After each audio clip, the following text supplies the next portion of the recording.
un fils. Yves Baudot, responsable des opérations pour l'aéroport de Strasbourg, accompagné pour ce premier retour d'expérience par Didier Parisi, donc responsable de sécurité aéro, ainsi que Madame Chloé Baudouin, directrice des opérations pour la section questions-réponses. Donc une première présentation, un premier retour d'expérience qu'on vous présente aujourd'hui. Donc une mise en œuvre expérimentale du GRF à laquelle participe l'aéroport de Strasbourg depuis le début de saison hiver 2019. Une expérimentation qu'on a déployée en 3 phases, qu'on vous détaillera de façon un peu plus détaillée tout à l'heure. Et voilà, avec en ligne de mire le fait d'être prêt pour la date du 12 août 2021, date qui a été décalée suite à la crise du Covid. Donc on vous propose un point d'abord sur les étapes préalables au changement, suivi des aléas et contretemps subis par nos équipes lors des différentes expérimentations. Un point détaillé sur les phases de l'expérimentation, les 3 phases, et enfin pour conclure, les principaux événements redoutés ainsi que les mesures d'atténuement des risques associés, notamment au sujet de la phase 3 qui débute aujourd'hui sur notre aéroport. Voilà, donc concernant les impacts préalables au changement, 3 grands thèmes de travail pour nous.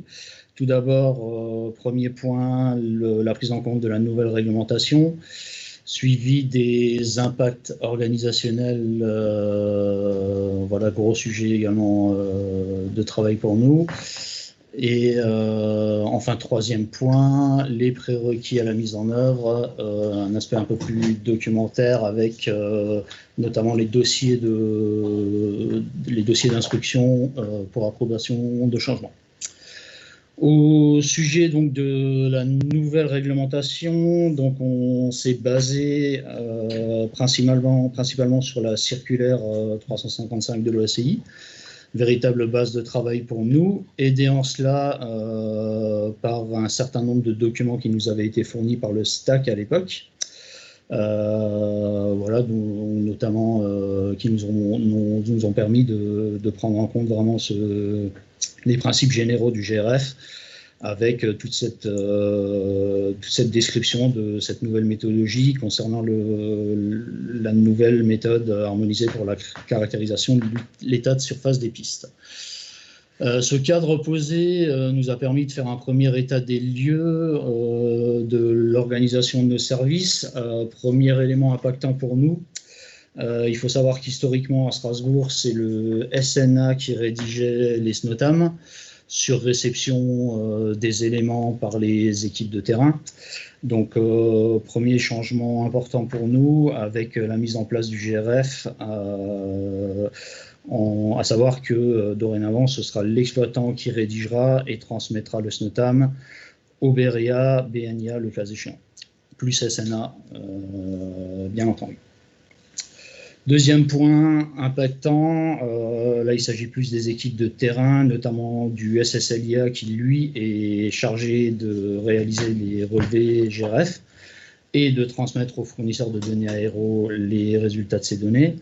À savoir que voilà, il a fallu mettre en œuvre toute une pédagogie concernant les nouvelles méthodes de travail auxquelles le SSLIA aura à faire face, à savoir qu'ils n'utiliseront plus le coefficient mu, mais que voilà, la caractérisation de l'état de surface des pistes sera faite selon les principes du GRF, donc basée principalement sur la RCAM.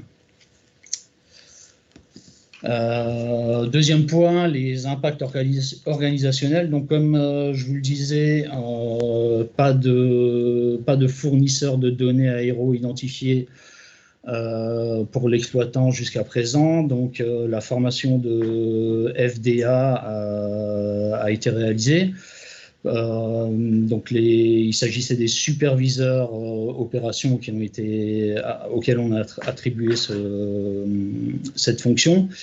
plus certains cadres de la direction des opérations. Donc une formation FDA validée au courant de l'été 2019 avant la mise en place de la phase expérimentale, à travers notamment le e-learning du SIA.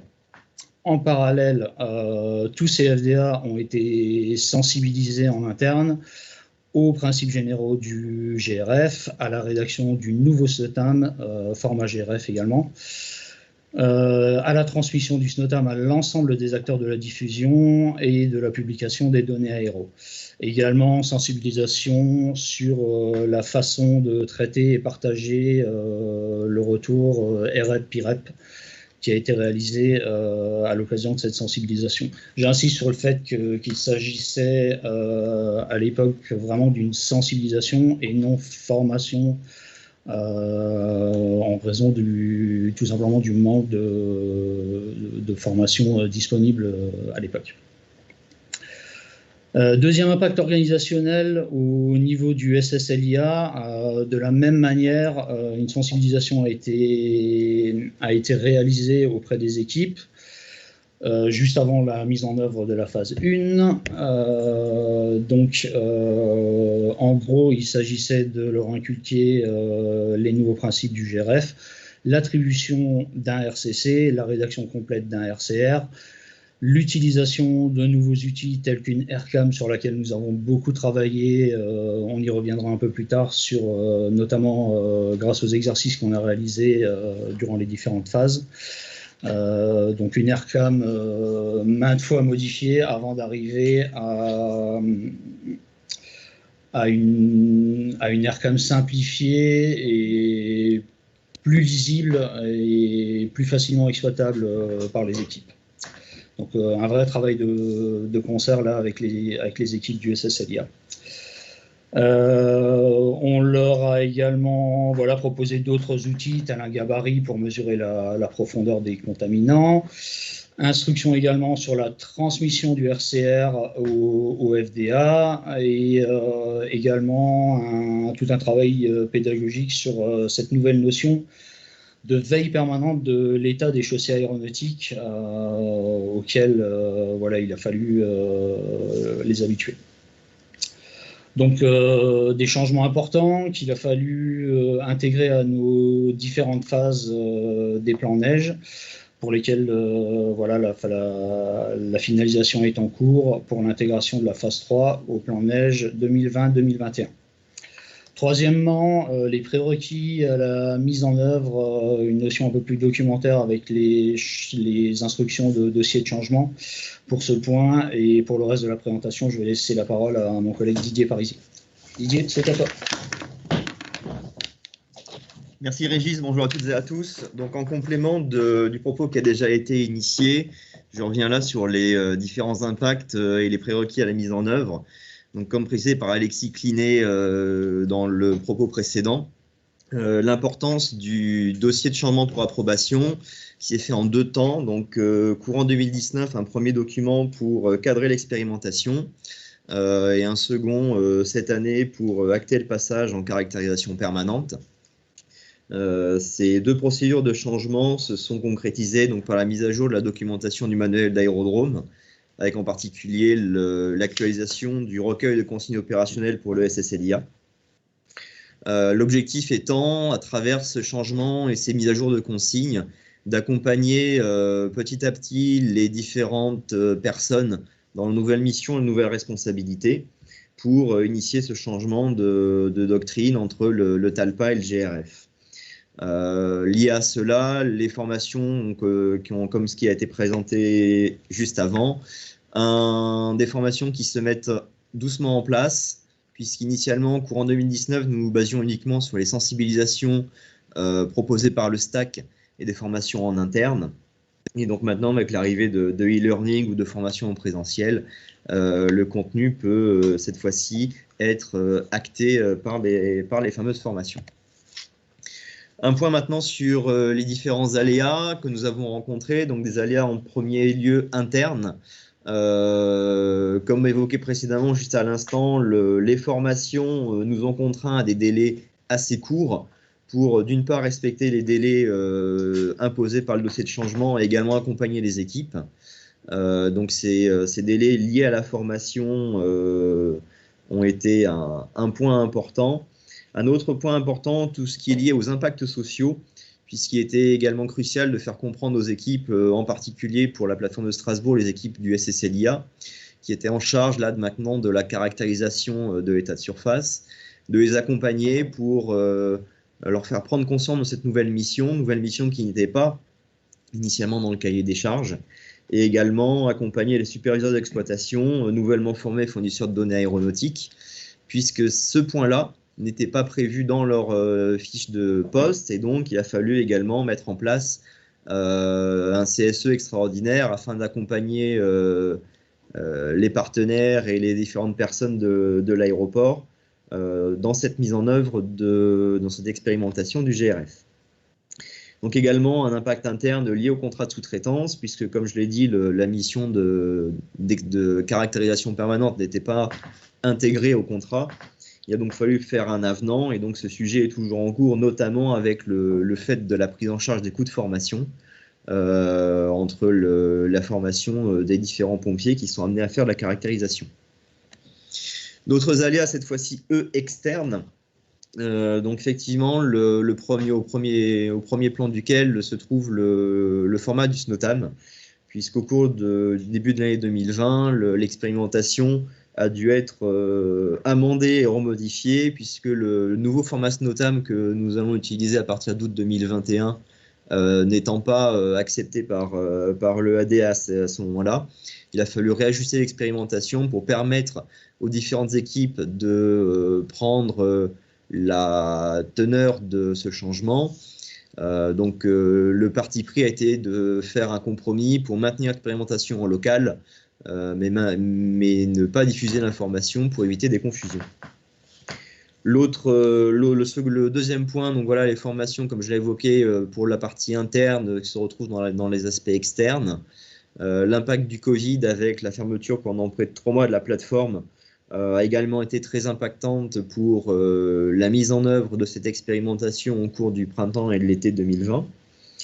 Et enfin, comme ce qui a pu être dit par Alexis Cligné tout à l'heure, un hiver 2019-2020 particulièrement sec et clément sur Strasbourg, qui n'a pas généré d'épisodes neigeux significatifs, mis à part une expérimentation qui a pu être faite sur une forte averse, mais qui n'a pas généré non plus d'eau stagnante supérieure à 3 mm.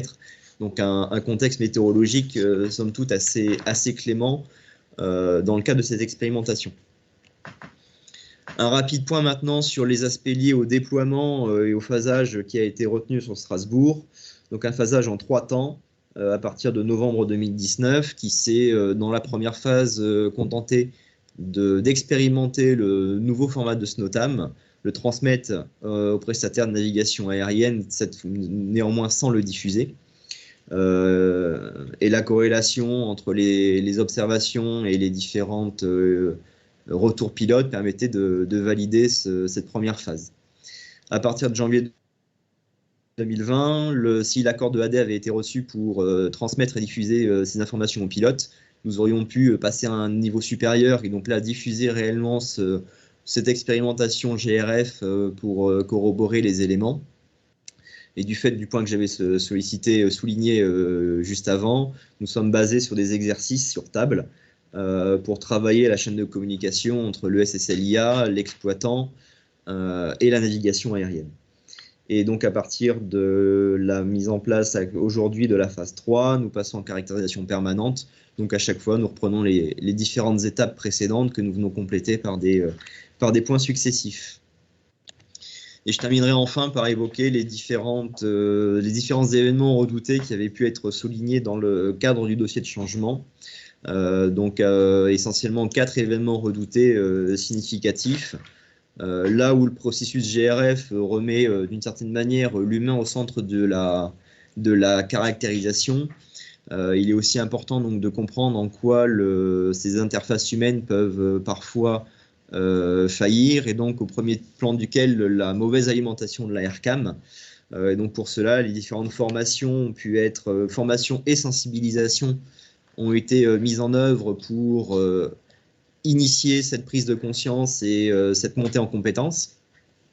Et dans un second temps, au cours des différentes phases, les exercices sur table pour vérifier que le nouveau modèle est bien intégré.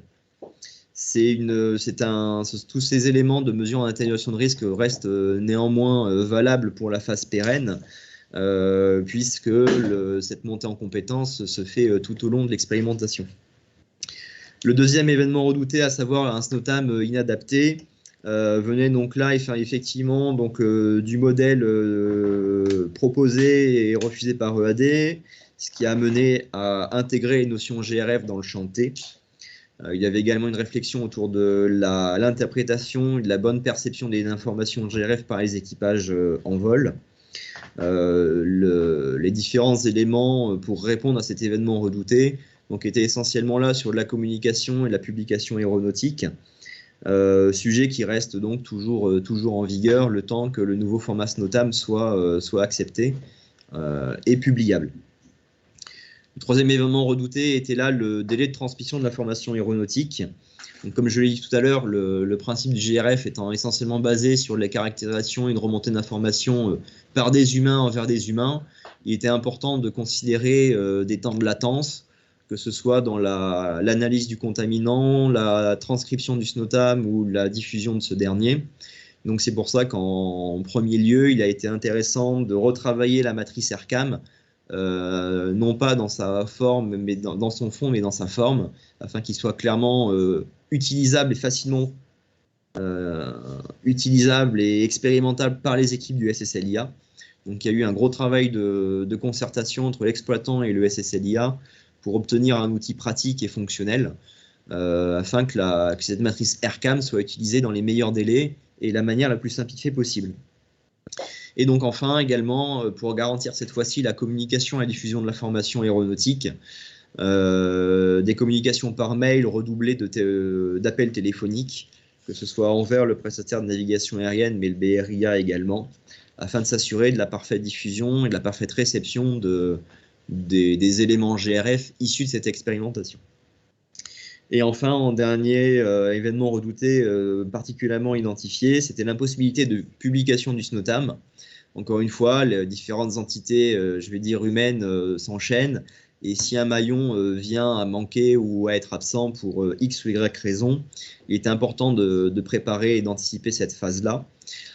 Du fait de l'expérimentation en cours, le parti pris a été de proposer la création et la transmission des éléments GRF par les cadres de la direction des opérations. Et donc, si l'ensemble des cadres venait à être absent pour des raisons opérationnelles ou autres, il a été prévu de revenir et de mettre en suspens l'expérimentation afin que la diffusion de l'information la plus pertinente soit néanmoins maintenue. Et donc, l'expérimentation serait alors, dans ces cas-là, reportée et laissée en suspens le temps de cette indisponibilité. Je vous remercie pour ces éléments et je passe la main à Monsieur Boll pour la plateforme de Colmar. Merci Didier. Bonjour à tous. Donc, je ne vais pas revenir sur ce que mes confrères ont déjà évoqué. On va éviter la redondance. Je vais plutôt en fait attirer votre attention sur l'aspect plutôt factuel et mesure sur le terrain. Donc, effectivement, nous, on a poursuivi, enfin, on a réalisé cette expérimentation même durant le Covid, puisque finalement, on n'a pas fermé le terrain. Donc, je vais vous présenter finalement quelques chiffres, mais qui ne seront pas finalement représentatifs de ce qu'on attendait pour cette expérimentation. Donc, effectivement, on va parler de la préparation de la formation, de quelques chiffres et des objectifs qui ont déjà été finalement évoqués par Alexis Clinet. Donc, effectivement, la première phase a été la collaboration et les réunions de préparation entre les différents acteurs de l'aviation civile, que ce soit le STAC, la DSAC et les exploitants. Dans un premier temps, effectivement, au niveau de l'aéroport, on a fait la présentation du GRF, donc du RCR, de la méthode AirCam, et donc on a créé des scénarios, des exercices théoriques, et pour anticiper le nouveau formulaire SNOTAM, finalement, on a décidé de faire un double RCR qui prend en compte finalement, qui est sur le même modèle que le nouveau SNOTAM pour habituer les agents à sa rédaction, même si, comme évoqué précédemment, il n'est pas encore soutenu finalement par le système. La mise en œuvre à notre niveau et la compréhension effectivement de l'équipe a été facilitée finalement par la connaissance déjà de la NIT du stack qui finalement abordait déjà ces sujets. En réalité, donc, cette nouvelle méthodologie de travail, à notre niveau, on l'a trouvée un petit peu plus simple que celle qui était effectivement dans cette note technique. Les éléments à prendre en compte sont plus factuels, sont plus compréhensibles par le plus grand nombre. Et je pense réellement qu'elle devrait être bien assimilée auprès des équipes. Après, bien entendu, quand même, une phase de formation. Avant ça, effectivement, on rédigeait déjà, nous, à notre niveau, des SNOTAM avant cette mise en œuvre anticipée. Donc, c'est vrai que c'est globalement bien compris en fait par l'ensemble de l'équipe qui réalise finalement les inspections de piste. Donc quelques chiffres, donc entre le 1er décembre et le 1er août 2020, on enregistre 251 RCR. Contre toute attente, effectivement, et malgré les idées reçues, donc on a quand même eu 212 jours où il a fait très beau et où on a eu un taux d'ensoleillement qui était quand même très élevé. Donc à peu près 80% finalement des runway condition code sont à 6, 49 runway condition code à 5, donc piste mouillée. Et malheureusement, aucun runway condition code entre 0 et 4, ce qui ne nous a pas permis finalement de réaliser l'expérimentation au complet, quoi. Donc, aucune situation nécessitant la rédaction d'un SNOTAM, seulement 7 changements d'état durant les horaires d'ouverture, peu de phénomènes de giboulée, aucune chute de neige, et donc des températures moyennes, alors j'ai oublié de le préciser, mais donc température moyenne lors des inspections de piste, c'est-à-dire aux alentours de 8 heures le matin, entre le 1er décembre et le 1er avril, à quasiment 5 degrés, donc ce qui explique un petit peu qu'on n'ait pas pu déployer en fait cette expérimentation complètement. Donc effectivement, les objectifs qui avaient été présentés par Alexis Clinet en début de séance, de préparer finalement les acteurs dans l'environnement. Donc effectivement, pour l'exploitant, on a réussi à faire ces mesures, mais effectivement, tout de suite lié au second point, d'évaluer l'impact opérationnel, occupation de temps de piste, de fréquence et la charge de travail, ça a été pas franc, puisque effectivement, de constater qu'une piste est sèche ou mouillée, ça prend pas beaucoup de temps, ça se transmet assez rapidement. Dès lors qu'il faut commencer à mettre en œuvre effectivement des outils de mesure et évaluer correctement le pourcentage de tiers de piste. On suppose, puisqu'on ne l'a pas réalisé, mais on suppose qu'effectivement, ça va avoir un impact. Et c'est ce que je vous dis, donc, ce que je vous disais avant. Le constat, finalement, qu'on établit aujourd'hui, il est quand même partiellement faussé par une météo qui a été très clémente. Effectivement, à notre niveau, on n'a pas pu vraiment vérifier la compatibilité des systèmes. consolider la chaîne de transmission de l'information montante et descendante. On a eu simplement des échanges effectivement avec le SNA. On n'a eu aucun retour de pilote malgré la diffusion des différents AIC.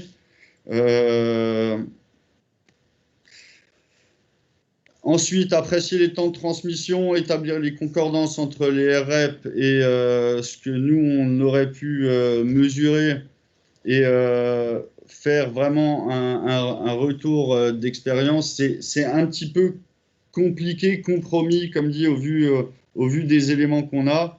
Maintenant, on poursuivra, comme Strasbourg, l'expérimentation, nous à notre niveau, le 12 octobre, et en espérant que cet hiver nous permettra finalement de réaliser cette mise en œuvre anticipée, de pouvoir faire un rétex rapide peut-être à l'issue de l'hiver en février ou en mars.